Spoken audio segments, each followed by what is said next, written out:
Luxury बस दुचाकीचा अपघात, दुचाकीसह बस जळून खाक. शेगाव बाळापूर रोडवरील घटना. दुचाकी व लक्झरी बसचा भीषण अपघात होऊन दुचाकीसह लक्झरी बस जळून खाक झाल्याची घटना 20 मे रोजी सकाळी 10:30 वाजताच्या सुमारास शेगाव बाळापूर रोडवर बाळापूर पोलीस स्टेशनच्या हद्दीत घडली असून सुदैवाने जीवितहानी टळली, तर दुचाकी चालकाच्या पायाला गंभीर इजा झाल्याची माहिती समोर आली आहे.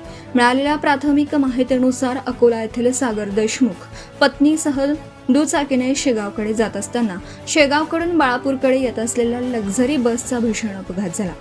दरम्यान दुचाकी लक्झरी बसमध्ये अडकल्याने दुचाकी अंदाजे 200 फूट अंतर फरफटत गेली.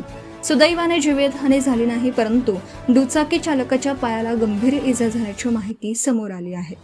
घटनेची माहिती बाळापूर पोलीस स्टेशनमध्ये मिळताच कर्मचाऱ्यांनी घटनास्थळी धाव घेऊन अग्निशामक दलाला पाचारण केलं. तोपर्यंत दुचाकीसह लक्झरी बस पूर्णपणे जळून खाक झाल्याचं समजतं.